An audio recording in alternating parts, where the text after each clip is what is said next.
Welcome to Own Your Essence, the podcast where healing meets empowerment. We're your host Lee Walzak.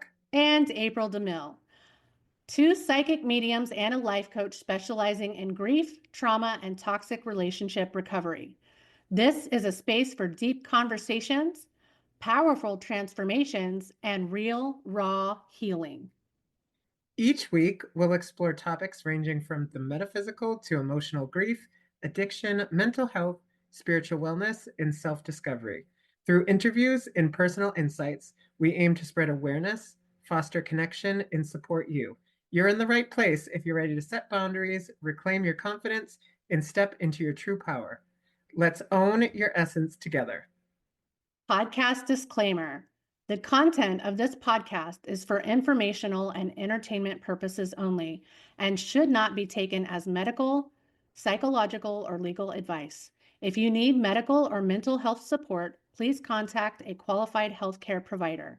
This podcast also contains explicit language and discussions on sensitive topics, including but not limited to abuse, trauma, addiction, and mental health struggles.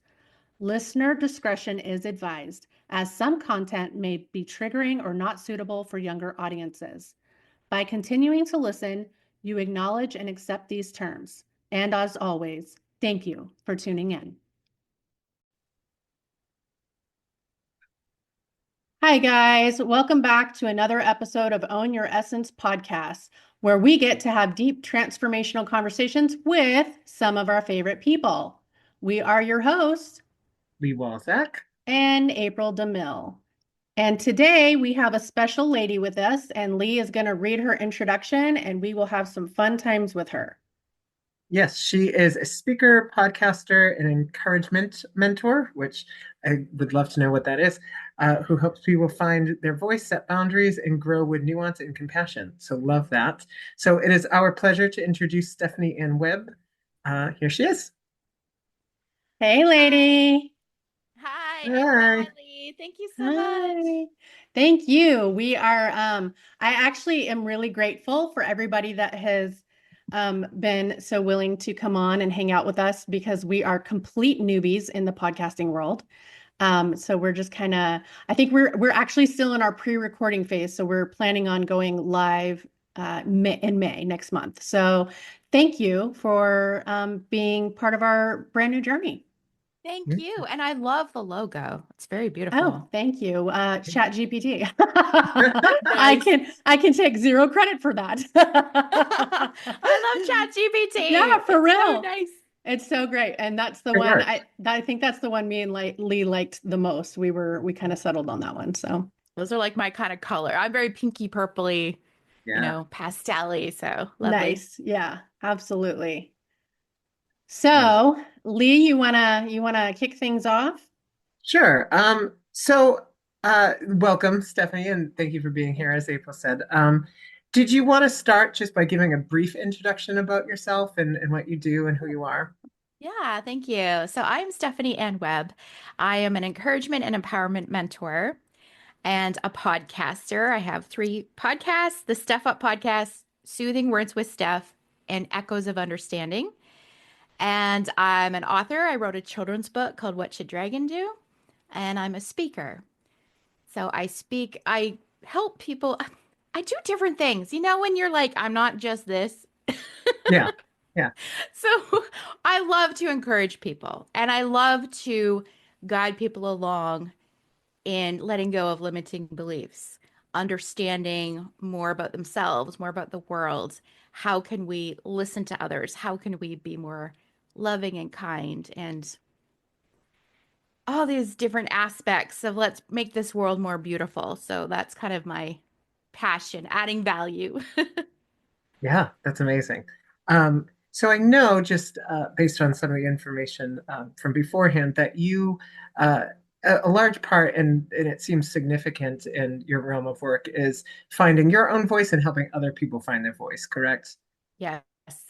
Cool. I would love for you to expand a little bit on that. Like, what brought you in your journey to finding your own voice, and then at a point where you thought, yeah, you know what, I can really help people find theirs as well. Yeah, thank you. So I I grew up very, very shy and very insecure. Like I believed I was worthless. I was actually so in my 20s, I remember, when you cross the street and people have to stop either at a stop sign or at the light. I was that person who thought, "Oh no, I am taking up space. I'm making these people wait because I have to cross the street. I don't Mm. deserve to take up space in this world." I believe that since I was little, and that kind of went into my 30s and 40s as well. So I grew up kind of fundamentalist, light version of evangelical and conservative evangelical. And so there was also a lot of shame involved in the way I was raised. And I just thought, I'm female. I have to keep myself small. I'm always bad. And also just how in the family dynamic, there was a lot of shifting the blame to us, like the females in our family. So there was just a lot of different aspects to why I felt that way, why I kept myself small. I was the chubby little kid, so I was teased a lot, and I would just get very quiet and turn bright red. I didn't know how to stand up for myself. And that went into my adult years. And throughout, having different jobs, and just putting myself out there. I wanted to grow, and I knew that you had to put yourself in uncomfortable positions. You had to get outside your comfort zone to grow, and I would do that. But it was still so scary, and I was still very uncomfortable. Also, I found out I'm neurodivergent because I'm an HSP, highly sensitive person. So how my brain works, I didn't really fit in a lot of the neurotypical world. I think differently and I say things and people would look at me weird, like, why are you saying that? And I thought I would take the blame upon myself, like, what's wrong with me? But then over the years, I went to three different post-secondary schools, only graduated from one, but I had all these different experiences, right? And then I had different jobs and I went back to school. I studied psychology, philosophy, and I also worked at a call center for 7 years. Now, not my favorite job. However, that was really important in me being able to talk with people, connect with people, and be able to. I never really enjoyed the phone. So it's funny, I lasted 7 years there, but it really brought me out more and more out of my shell. And so I left, that was at a bank when I worked there, and I left that position because of some health challenges. And I decided to study some voiceover. So that's why I bought the mic and I bought all the different equipment. I started studying voiceover. And during that time, that was in 2020, I also started my podcast because I thought it seems fun to have chats with people. And I was learning more about personal growth. And, I'd got my certification in life coach. So I thought I wanted to have conversations about these things. And because I was learning the tech stuff, the audio stuff with voiceover, I thought, why not do a podcast? And my background in working on the phones was so helpful because we had to listen to calls. We had to listen to our voices. And so listening to myself on a podcast wasn't as scary as some other people, like my friends who would come up and they're like, I don't want to hear myself. So, you can see those steps along the way. But starting my podcast was very scary. And even posting it online to my family and friends. Every time it's like, uh-oh, I did an episode on atheism, which was fun. It was wonderful. And I did a podcast on deconstructing from my religion. And that fear of what are people going to say. But I kept doing it and I kept putting my voice out there. And one of my favorite affirmations is I have a voice and that voice matters. And I kept saying that and feeling that. And the more I just did podcasting and getting on social media and saying things, and not allowing people to take over and say, you can't say that, you kind of have to keep doing these things, then I started finding my voice. And I want people to know your voice matters because sometimes we feel like my voice doesn't matter. Nobody's going to listen to what I say. But then you share something and people will resonate with that. And they say, thank you for sharing because that's how I feel. And that is so important. Yeah. Yeah, that's beautiful. Thank you for sharing. Thank you. Um, Sorry, I was a little bit long, but there's like this whole story no, to it. yeah, no, that's perfect. I actually had a few things come up as you were talking. So, I think it's such a common theme in the world, to what you were saying that really from the time I think that we're born, really, we're kind of bombarded with these messages and inundated with these messages that, maybe our voice doesn't matter or that, we're not enough and we're not up to the standard or whatever it is. So it's always an interesting and sometimes challenging process to unravel some of that. And I don't know if you're aware of what I do, but I actually work as a medium and I work with highly sensitive people, like empathic people, and helping to develop some of their intuitive abilities. And I see to your story a lot about kind of like what you were saying, where people, especially highly sensitive people or very empathic people, tend to struggle with this idea of, well, there must be something wrong with me because we're maybe a little bit outside of the box of, what reality or not reality, what society might deem as, Typical. acceptable or Yeah. normal. Okay, so and I'm sure April can identify with some of that as well. Yeah. Um, but I definitely can understand that piece. I see that a lot, with people that I work with.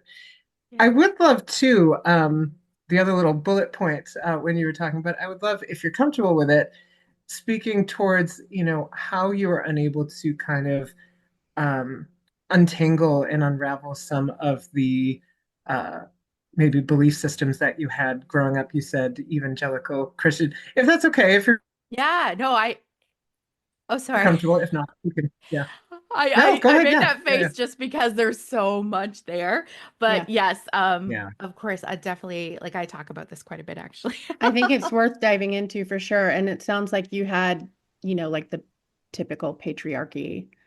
Um, Yes. yeah. So I would definitely love to hear more about that too. Yeah. Oh man.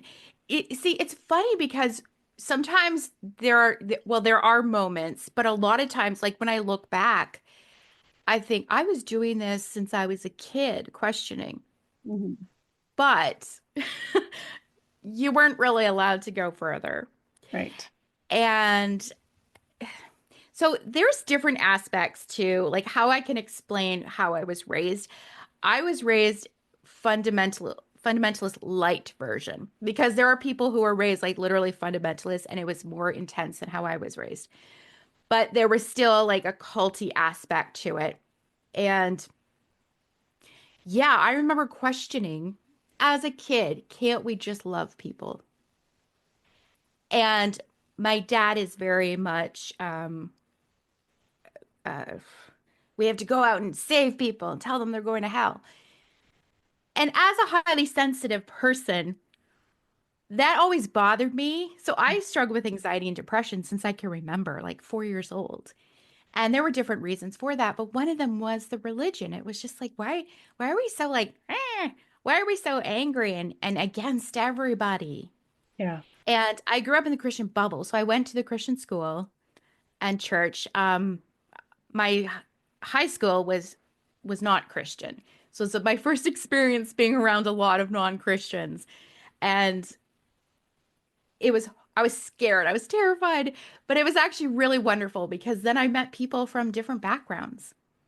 Um, I went to I went to Bible college and then I also went to a Christian university as well in Toronto, uh, which was also eye-opening because I met people in Toronto from all around the world. And I met more liberal Christians because I grew up very conservative. Like you had to be conservative in order to be a Christian. That's like how I was raised. So, one of the most important things was getting out of that bubble and listening, learning, talking with people from different belief systems, from different countries, from like it's just wonderful to be able to have these conversations. And I realized I didn't have to be against people. Yeah. Oh no, you're this. Oh no, it was always like us Christians in this bubble against the world. We were taught to fear the world. And it makes me laugh though, because they would say, fear the world.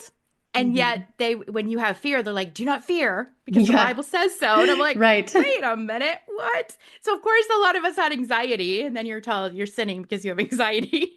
Well, and then you're just sinning even just to be human, period. Like Just to be human. even just to be human. And that's one thing as like I studied some psychology and philosophy at university, and it was just and in the personal growth spaces, as you start to learn, and it was like, oh, that time I got angry, I wasn't being bad. I wasn't sinning. It was because I wasn't being heard or my Right. boundaries Mhm. were not respected. I didn't grow up knowing I had boundaries. It was just like you're supposed to do what the adults tell you to do, and Or you're supposed to. sometimes it's even I got angry because I betrayed myself when I let somebody do something without asserting a boundary. Yes. Oh my gosh. And I'm a people pleaser. Totally. Yeah. Grew up a people pleaser. Yeah. So starting to realize that you don't have to say yes to everything, that you're able to set boundaries, that if this doesn't align with me, no, I don't want to. Like the most freeing thing, like where you put your energy matters. And I was exhausted for most of my life. And part of that's being like an introvert, HSP, being out in the world, right? But most of that was also because I was putting my energy towards making everyone else happy. Well, it's almost like when you're not comfortable with who you are and you have so much self-doubt because of the factors that play into your environment, then you're tired because you're drained. You're depleted. Yeah. You don't even get to be who you're supposed to be. Yes, absolutely. And when you're not able to be who you are, y- yeah, there's You're a wearing like depression that comes with yeah, it there's too. you're wearing so many masks that it's just exhausting. Yeah. So I feel like I was always questioning, but 2020 was a huge. There were three things that there. Okay, there's when George Floyd passed away. That was a huge moment for me because I had heard people talk about racism and I didn't understand it. But I said, I want to know there's more than what I experience as a white female. So seeing the response to that, the response to COVID, and then politically, all of that, I just started questioning everything. Yeah. And I was listening to, I wanted to learn from people of different faiths, and it it helped me expand my horizons. And some of the people that I was told you can't listen to that, they're a heretic. Like in the Christian world, this person's a heretic because they don't believe what we believe. I was like, I don't care. I want to learn. I want to listen. What do they have to say?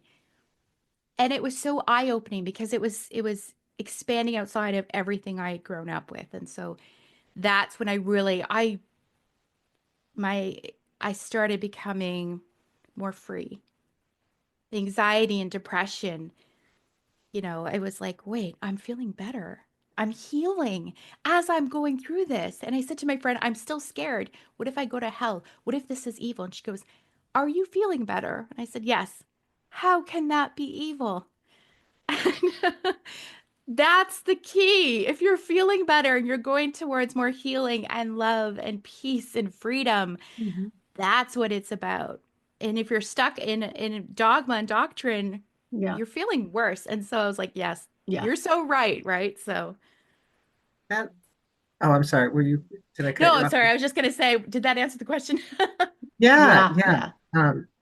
Beautiful. And there's so many parallels in my own experience to what you said. But I think what you said is so important too. As far as if it feels good in my body and I feel like I'm healing and I feel, that's the important piece. And I always find it so interesting in my own experience.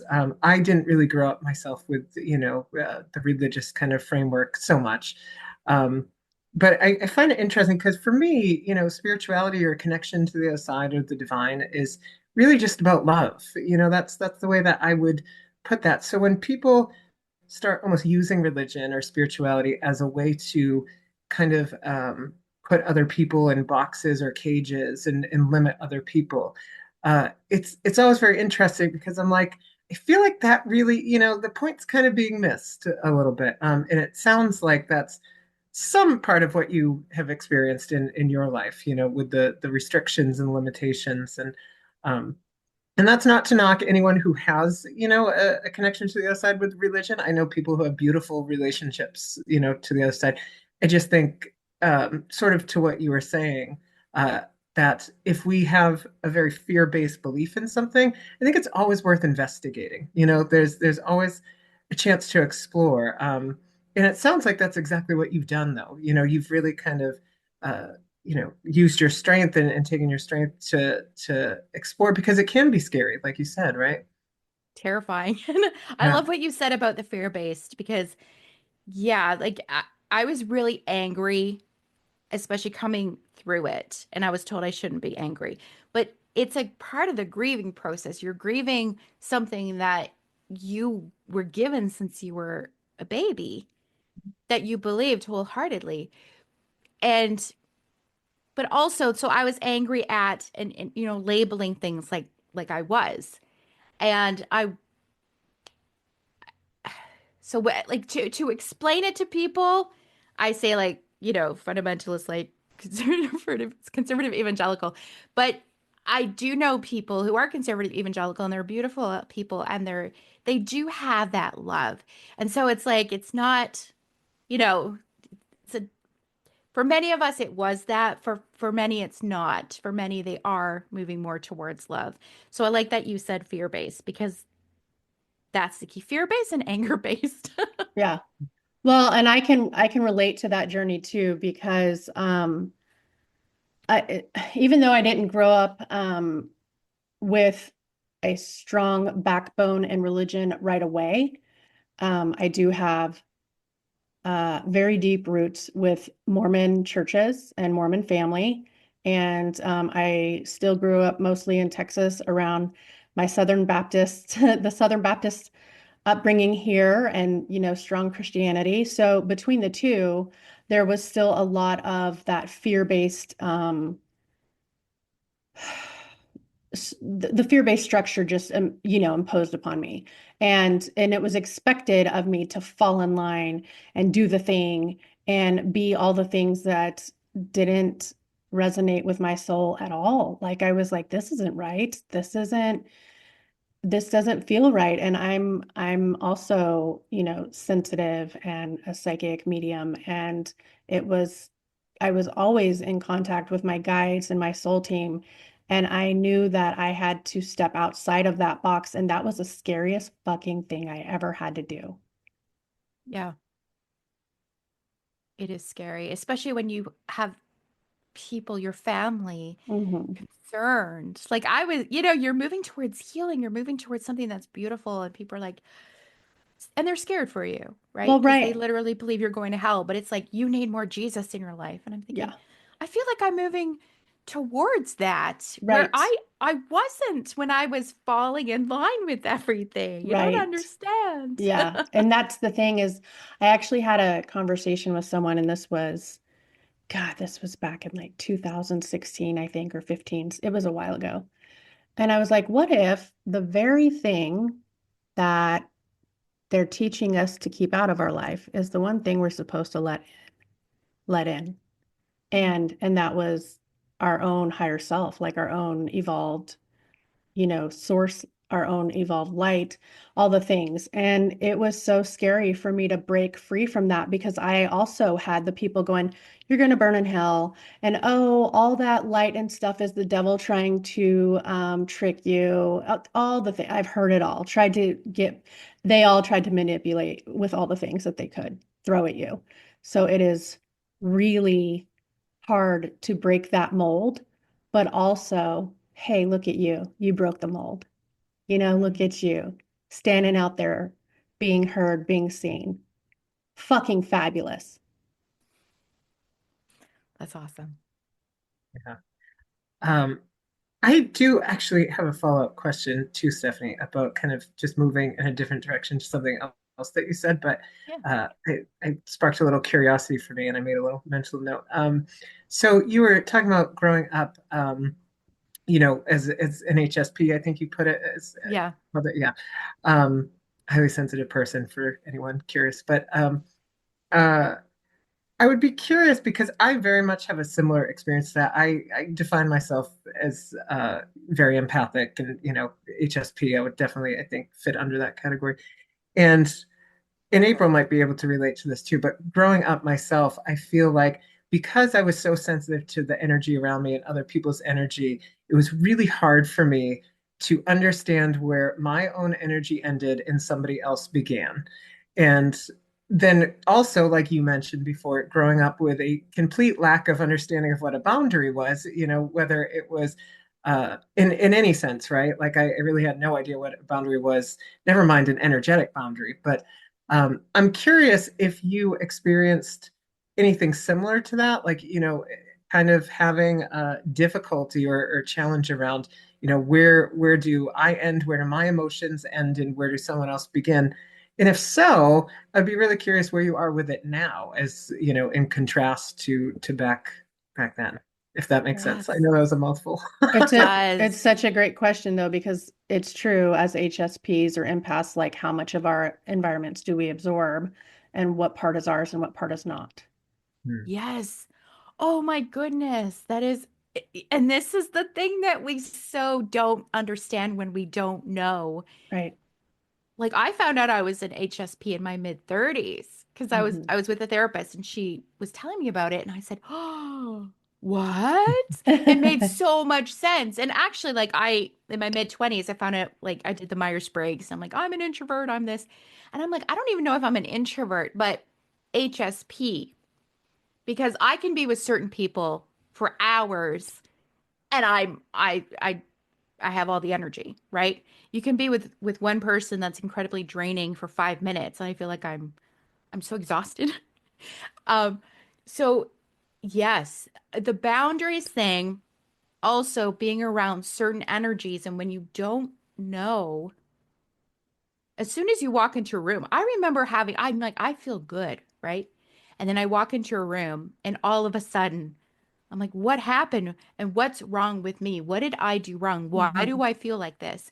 And then when I found out I was an HSP and that you can easily absorb the energies of other people, I realized, oh my goodness, it was not knowing I'm absorbing the anger or the fear or whatever of other people. Mhm. Yeah. And then I'm depleted and I feel depressed and I start, And even illness too. Like, did you notice where you would get ill or start struggling with health issues that might not have been yours? I have heard that. I don't know if I don't think I'm that strong with that. I Okay. think that I don't, I'm not, You might have correct you me if might have I'm wrong. It gotten you might, might have gotten lucky with that one. I did not get lucky with that one. I definitely absorbed. So I heard that's more empaths, but I could be wrong. Is that because we're very similar with empaths, but also they tell me stuff that I'm like, oh, I don't experience that. yeah, right. And that could just be very well the difference. Yeah, it's wild though. Like we're so similar and yet it's like we have different Right. experience. Like, yeah. But it was learning from a lot of different people and for label's sake, it was getting into more of the new age kind of teaching because the energy word as an evangelical was like, oh, you can't talk like energy, that's new age, that's this and that, right? So I was a little bit hesitant to start learning more about being an HSP and all that while I was still in it, in the religion. But then as I started understanding more, and I was like, well, the energy makes so much sense to me in doing this kind of work and understanding. So I would learn from people. And there was that, when they talk about imagine yourself in your own bubble Hmm.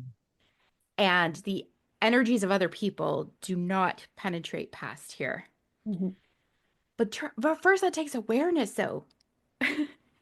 And so I would start observing, like being around certain people. I'm like, oh, my nervous system is a wreck. Why? Oh, they're very Mhm. angry. Mhm.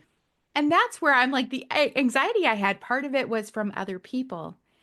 So just starting to, first of all, the awareness, knowing my triggers, what was mine and what was other people, that takes really knowing yourself, Yeah. knowing your wounds. but also, um, and one thing I learned from like especially Louise Hay and Wayne Dyer was sending love to people. And instead of me getting upset at their fear and their anger, I can calm myself. And this takes practice, of course. But when I calm my nervous system, and then I can just send love to them, you can feel a sense because you're not matching their energy. You're calming yourself, and there's calm with them that can creep up too. And so that's one thing that I recognize when something happens and I want to get angry or just like, ah, that person. I'm like, no, I'm sending love to them, sending love to them. Um, and that work is so beautiful because I don't want to put more angry energy or fear out in the world. I want to send out love because, like you were saying, the divine is all about love. Mhm. Yeah. Yeah. Beautiful. I love that. Um, yeah, I love everything that you just said. Yay! Um, but yeah, I think to what you said, it takes an incredible amount of self-exploration and self-awareness to, because like you said, first you need words to put to these sorts of things, and I think for so many of us who are highly sensitive or empathic or whatever it is, a lot of times we don't have the words. So we're kind of, feel like we're kind of out in the dark in left field somewhere, and there's really no words to put to it. So I think that's why some of this and speaking about this and bringing it into the awareness more is so important. Because I know for myself in retrospect, like if I had some of uh, these this vocabulary to kind of put to it, and I could kind of conceptualize what was going on a little more, I probably would have had a bit of an easier time. You know what I mean? Which is okay. Everything kind of brings us to where we're supposed to be. But yeah, so I appreciate everything that you said there and about sending love to other people. I think is very important too, because there is a lot of division and anger in the world, and I think adding to that, there's always a choice to either add to that or to, like you said, to do something a little bit different and send out a different vibe. So I love And that. even if you don't feel it, because when I started learning about this, I'm like, oh, I don't feel loving, rah, rah, rah. But you do it anyways. Yeah. And then the feeling starts. And as you're doing that as well as healing, right? Kind of you have to start it first. You're not going to feel it right away. Yeah. Yeah. Um, But, and yeah. it's interesting too. You said something about like I'm not trying to match their energy, and that's such a, a important little nuance, I think, of that because we're as hypersensitive people and all that, we're not looking to make a trade. We're not looking to like I'm going to take on your energy and then you can have my love, and then I'm going to walk around carrying whatever you're carrying. It's there's a boundary there of like I'm going to send you this, but I'm not really looking to take on whatever you're dealing with, right? Right. And I feel like a lot of empaths and HSPs, we're people pleasers. Oh Yeah, yeah. right, Like, right, for and sure. we want to make people feel better. We don't like seeing them upset. We don't Yes. So like then, we don't like in general, we don't like humanity seeing everybody struggle. Like it's lifing is hard. yes. Lifing is hard. And um, we are such sensitive souls by nature that we just want everybody to feel loved and witnessed and heard. And I know for me, it breaks my soul to see people suffering. Oh, and this is why the news, I can't consistently watch Oh, I don't. the news. I No. stopped watching TV back in 2009. I could not.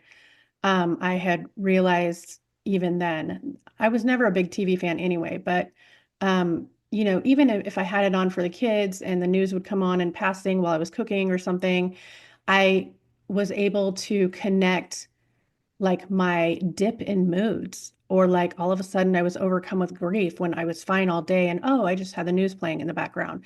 So I got rid of the TV. I was like, okay, I'm done. So I had to shut that piece off because I wasn't in a place. in my life where I understood how to put energetic boundaries up yet. So I just had to remove the issue. And Yeah. oh, go ahead. Did you? Oh, no, I just said, yeah. Good. Oh, okay. I didn't know if I was, but to April's point, I think that's such a good point that brings up as well, that as HSPs and, hypersensitive, I think sometimes we have to do things that maybe don't always make a lot of sense to other people to take care of our own selves. Because I know for me, I've had people, because I don't watch the news either, I can't do it. Um, Vibrationally it's just too much, and there's just so many variables there. But I know I've had people say, well, you can't bury your head in the sand and you need to like keep up to date and keep in the awareness. And I think so. I don't know if you've experienced this as well, I but definitely have. I've experienced yeah. that where my family members are like, you've got to be the responsible American and pay attention to what's going around in the country. And it's like, shut the fuck up. My responsibility is my self-care and my peace. Fuck off. Well, that last part though is that, so the responsibility is really to ourselves and making sure that Exactly. we're in a state that, is okay. And that, so I would be curious your thoughts, Stephanie, if you've kind of had that experience, and also Yeah. how you maintain that sense of, I see your point, and also I'm going to take care of me because that's what I need to do, if that is your experience. To be honest, I still struggle with that Okay. Yeah. Yeah. because I mean, that's fair. it's hard because we care about people.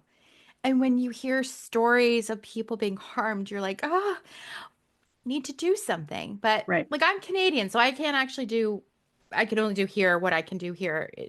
But also, I'm not a fighter. And there are people, I saw a YouTube video and he said, for people who are fighters and advocates and that's activists, that's their work. Hmm. Somebody like me, I kind of more like I want to help heal. I'm not really an activist, even though sometimes I want to So get like you're more riled up like, and be let like, me help transmute the energy as opposed to let me be part of that um, action. yeah. And part of me wants to be, but I can't handle it. Yeah. And I have been accused. My dad's very much in the news 24/7. Like, and one time he accused me, or he has, not just one time, but he has said he wanted to talk about stuff that's happening. And he goes, you don't care. Why don't you care about what's happening? Why don't you care about, you know, war here and this? And I was like, or he said, he accused me of not caring. And I said, that is not fair Oh no, that's the furthest from because the truth. I care too much that I cry Yeah. if I have to hear the stories of Ukrainians going through war. I'm literally in tears. Yeah. I cannot handle it. And I will break down and get depressed if I Right. am taking on all of this. So, that first of all, that's incredibly unfair to tell people they don't care because they Right. can't watch the news. We care too much. That's why we can't. And Right. we have to take care of ourselves first so that we can be there for the rest of the world. Right. And I think, I've been in many of these empath HSP spaces, and I have many friends. And some of the groups online, it's a lot of people dealing with the hard part of being it, the unhealed version. And we're all like, we hate being this. We don't want to be HSPs and empaths. It's too hard. This, why am I born like this and this and this? And I get it because I felt like that too. Oh This yeah, world is it's too not for the faint hard. of heart at all. But in our healing version of ourselves, I'm like, oh, we have so much to offer. And yet it's all of this stuff that we have to do to take care of ourselves. Mhm. Yeah. Yeah. Yeah. But It's not easy. that's why we're able to keep generating that love is because we prioritize self-care. That's what Yeah. we came here to do. And I think a lot of us came here, if I'm speaking to a soul level of things, to kind of reflect back to everybody uh, certain things, about what is possible when we embody love and what is possible when we Yeah. carry and embody compassion. And it is tricky, kind of like, Stephanie mentioned, because and I think April said it's not for the faint of heart, which it's not. It's so not. Um, because it's tricky because when you are reflecting back to the world, some of these different things, some people who have not met their own shadows or their own triggers Mhm. or whatever Mhm. get very agitated by that. Oh So, yeah. there's different sort of I think uh things that we just naturally kind of go through as a rite of passage, even, as empaths or whatever you want to call it. Um Yeah. but I think that is an important piece that I try to go back to sometimes when I'm struggling, with this feeling of kind of like, this is hard, feeling things so deeply. I will try to go back to that piece of like, I think part of my soul really just wanted to come here to reflect back to people what is possible, for the highest good of things. Um, and also that, and that, yes, we do feel things deeply, which means that we can watch something like the news and it can be, a really impactful feeling for us, and maybe not in the most positive way. But we can also listen to a piece of music and be so fully moved and immersed. And, Mhm. so there is this beautiful piece to being Mhm. able to feel things very deeply. And I'm curious, actually, if you have any thoughts about that as well. The um, maybe positive aspects of being able to feel things maybe more deeply than somebody else might. Not that anyone's right or wrong, but we kind of come with that capacity, right? Oh, I have to say to that, when I started learning about being HSP, there can be an arrogancy there because I was like, well, I care more about people than you do. Like there is some of that aspect too, right? So it's like, I love nope, that. we're all who we are, and this is like just who we are, and those people. Anyway, it's funny though. Yeah, yeah. But yeah, and I mean, this did get me in trouble sometimes with people, especially I worked as a bank teller for 2 years, and oh my gosh, and I love chatting with people, and customers are sharing stories, and it's not even that sad, but I'm like, I got tear, and they're like, "Why are you crying?" I'm like, "I'm just moved." And it's and some people who don't get it, they're like, "What's wrong with you?" I used to get mocked for crying in movies, Mm. especially So as a teenager. I can relate because when I was younger, I would even cry during Lion King, the Disney version. Yeah. Oh my Or Yeah, God. yeah. Hallmark commercials. Like, Yeah, I would bawl like a little tip bag. I would just bawl. remember that IKEA commercial where the lamp is getting thrown out and then it's all sad on the road and then the IKEA guy is like, "Do you feel sorry for the lamp? It's just a lamp." And I was like, "Don't make fun of me. I feel sorry for the lamp." Yeah, yeah, yeah. Yeah, no, I definitely got labeled sensitive and pushover and all the things. I've heard it. Yeah. I've heard all that for sure. You're too sensitive. Oh, that's the favorite. Yeah. Uh, I think most of us who are HSPs and all that have probably heard that phrase Oh, of, for sure. you're yeah. too sensitive or But it's what you were saying about like the piece of music. I really enjoy. Mm-hmm. I didn't like classical music when I was younger, but I love it. And it's just yeah. you can feel Mm-hmm. just the beauty in it. And I'm like, wow, this is so cool. And I feel like I appreciate it. When I was younger, I liked more rocky music. And in my 20s, I was really into Nirvana and I was in an angry phase. And I still like, I'm like, yeah, Teen Spirit, whatever. But but there's something about I I don't get caught up in the angry music like I did when I was angry. Hmm. I can enjoy a song here or there, but I couldn't listen to a whole lot of it. And now it's like, no, I want to listen to the Something that's beautiful music. soothing. Yeah. Yeah. Yeah. Yeah. It's so Yeah. funny you mentioned the angry music too, I because know. That's what I was thinking. Hold on. yeah, me and April just had this We, conversation yeah, last night we Whoa. just where had this awesome conversation last night about angry music. So yeah, no, it's yeah, perfect timing. What were you well guys that saying? well, I think I messaged April and I was talking about how I've been into some of the music that I was into more as a teenager and in my earlier 20s, which some of it is a bit more of this, we'll call it like sacred rage, I was into some really heavy stuff as a teenager that I cannot listen to anymore. My nervous system can't deal with it. But me and April, I think, had this really good conversation about, Yeah.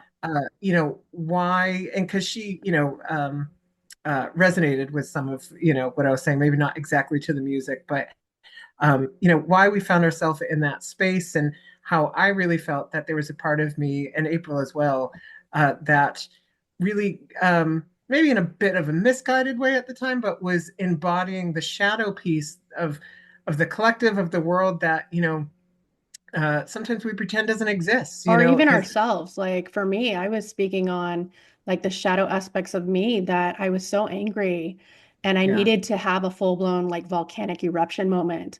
And so I would listen to heavier music in order to initiate that anger to come through because I didn't know how to feel comfortable doing it otherwise. Like I was afraid of my anger. I was told it yeah, was bad and I was going to burn in hell and I was the sinful fucking being for being angry or having, these human range of emotions. So I had to rely on 9 Inch Nails and Marilyn Manson and things like that to help initiate like the calling forward the anger to get it to surface so I could process it instead of holding on to it because I was so afraid to look at it on my own because oh God, then now I'm going to go to hell if I do that. So it was this weird catch 22 like yeah, so that was like the part I spoke on, but like it was so funny because Lee was having something we were just talking about some similar stuff, so it was really neat. Oh, yeah. I love So it's, I love what you're I was saying just, about that. oh no, I'm sorry. I was just gonna say it's so cool you brought that up because it's so relevant. Yeah. Yeah, totally. Yeah. And that's helpful because like you hear a lot of like don't listen to angry music, but it's fun when Yeah, you it's need it. needed. It's needed. Sometimes it's needed. And Like oh, especially sorry. for people like this, like us, that have been so conditioned to doubt yourself and not trust your intuition or your voice or your feelings or even be allowed to have feelings. And so we look for outlets to help us cope with that and find ways to bring forward some of those human emotions to help us regulate when we don't have any other safe outlet. It's the only thing we can do. Yeah. And I don't know if have you guys ever heard of the Institute of Basic Life Principles with Bill Gothard? I have not. Mm-mm, Do you know the Duggars?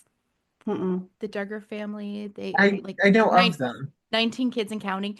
Yeah. Anyways, there was a documentary called Shiny Happy People on Amazon Prime 2 years ago. And they're in this cult called Institute of Basic Life Principles, and Bill Gothard is the man who started it. Okay. Um, my dad and my mom and uncles and they went to conferences in the 70s and 80s of Bill Gothard, and he would teach like life principles from the Bible. And then it became even more culty in the 90s and 2000s. But anyway, I went to one or two of those conferences, and he would talk about you cannot have non-Christian music. Hmm. He would say like so and so sang a song about love instead of Jesus. Oh, that's bad. And so I remember coming home from that conference. I was in high school, and I got rid of like most of my non-Christian music. But then in my 20s, I was like I got into Eminem and Nirvana and all those things they came out when I was in high school, but I was mostly like Christian contemporary music was what we listened to. And it wasn't that we couldn't listen to non-Christian music. I was still into boy bands like Backstreet Boys and NSYNC, but still. And so as an adult in my 20s, I was like, I need the rage. Mm-hmm. And my friends were like, "Oh, you're a good Christian girl. What do you listen to Eminem for?" But it was like, it was just, yes, it was Yeah, my outlet. because it was an avenue in that moment to make you feel human. Yeah. And I'm like, "Oh, yeah, Eminem, nice. It's fine." Berserk is But such a great song when you're mad. I love that song. Berserk by Eminem. It's such a great one.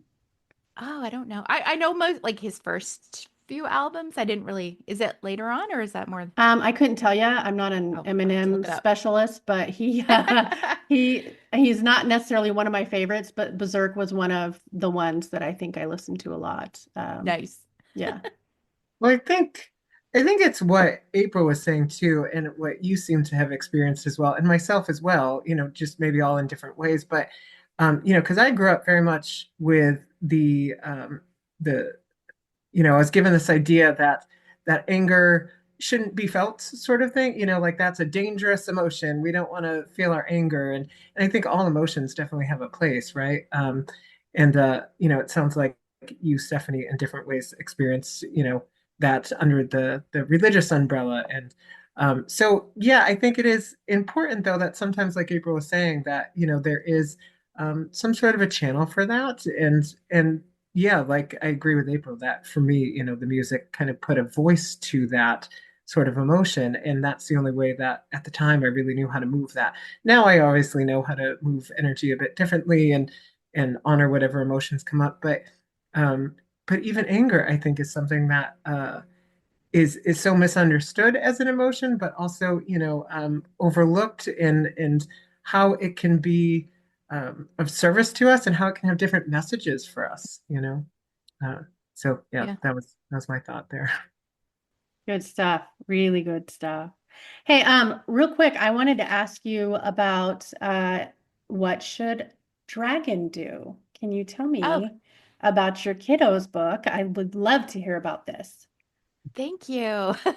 So I wrote that. It's based on living with roommates. Oh, okay. And so I just, I've had experience with that. right? And so I would tell my friends some of these stories because when you're in it, you're just like, rah. And my friends would laugh and they're like, that's funny, ha ha. I'm like, it's not funny. But when you're out of the situation, you're like, oh, that's pretty funny. So I wanted to write down these stories because I thought, well, my friends enjoy these. And then I thought, actually, this would be good for children's book Mhm. because it's teaching you um like little situations. Like there's one situation where Dragon's watching TV and the TV's really loud. And one of her roommates is Racer is trying to have a nap.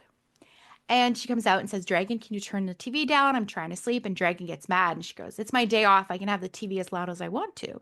Oh, And so and so it's like Racer's like sad and she has to leave and stay over at somebody else's house. But uh then the question is asked, what should Dragon do?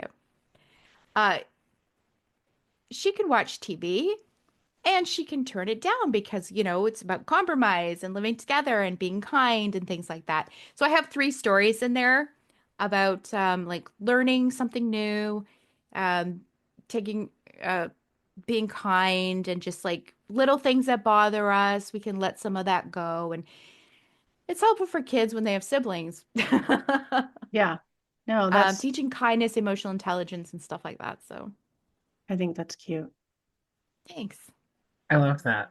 And is it available to purchase different places? Yes, so you can find it on Amazon. Or in Canada, it's available through Indigo or Chapters Okay. online. It's a um, what's it called? It's not available in the stores, but when somebody orders it, they print copies. Oh, got it. But it can be found on my website. All the links are there, stephanieandweb.com. Oh, sorry. Is that What's okay to that? say? It's Oh print yeah. on demand is what it is. That's it. Thank you. I couldn't Yeah. think of the You're wording. welcome. You're welcome. Yeah, and actually, now that you're sharing links, go ahead and share all of those links because we will want our listeners to be able to find you in the most appropriate places. Thank So you. wherever that is for you, you can share that information now. Okay. So my website is stephanieandweb.com. And you can find my podcast on there, my book. Uh, Anybody who wants to work with me as like a mentor, coach, you can sign up with me on there or like, have a chat.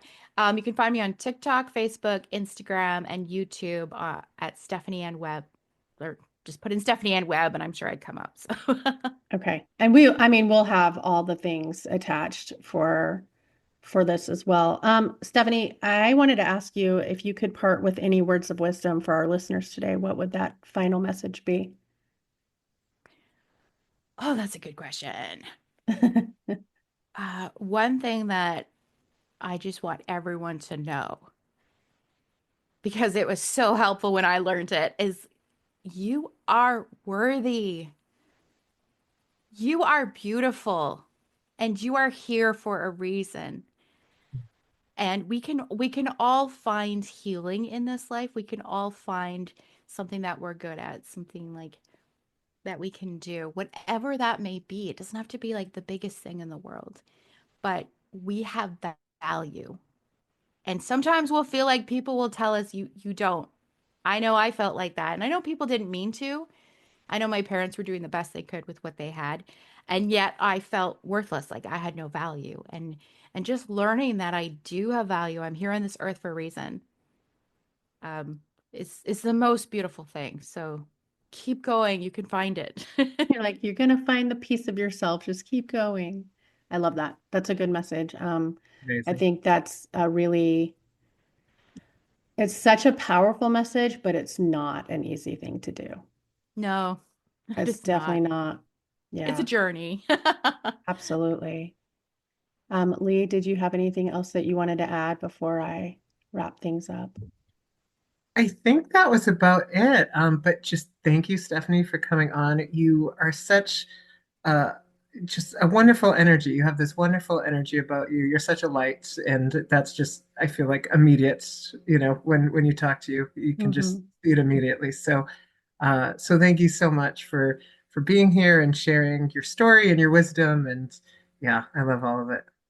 Thank you. Thank you, Lee and April. This was so much I fun. You I guys are want to so easy to second talk that. to. Yeah, I want to second Lee's message. I think that you are super collected and grounded and you're a breath of fresh air. And thank you so much for being here. It's always fun getting to meet new people. And so I appreciate your time with us. Thank you so much. Yeah, thank you.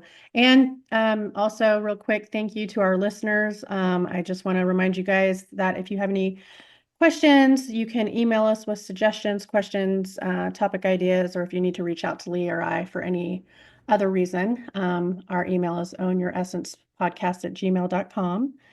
And we're going to go ahead and stop it here. So I'm going to say goodbye to everybody. Bye, you guys. Thank you for joining us on Own Your Essence. We're so grateful to our guests for sharing their wisdom and to you, our listeners, for being part of this journey towards healing and empowerment. If today's conversation resonated with you, we'd love for you to subscribe, leave a review, and share this space with others who might need it. If you have any questions, topic ideas, want to be a guest, or would like to work with myself or April privately, send us an email. We'd love to hear from you. And we'll see you next episode.